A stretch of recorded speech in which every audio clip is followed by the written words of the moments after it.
passengers with phone and email saved as customer is a feature that allows you to fill in data, customer data for all passengers in a booking, and once you do that, the passenger will be available as a customer also. I'll demonstrate this on an existing booking. I'll just edit the passengers, but you can do this also when you create a booking.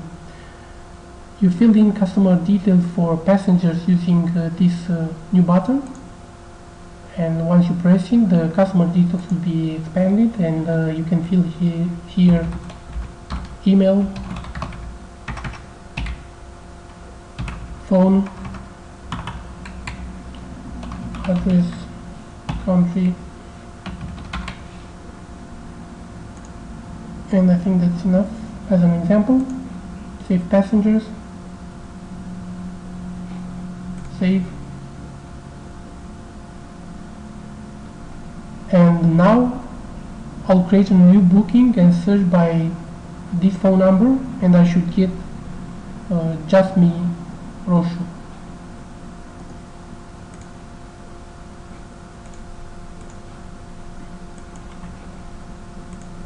And now just me, Roșu is also a customer in the system.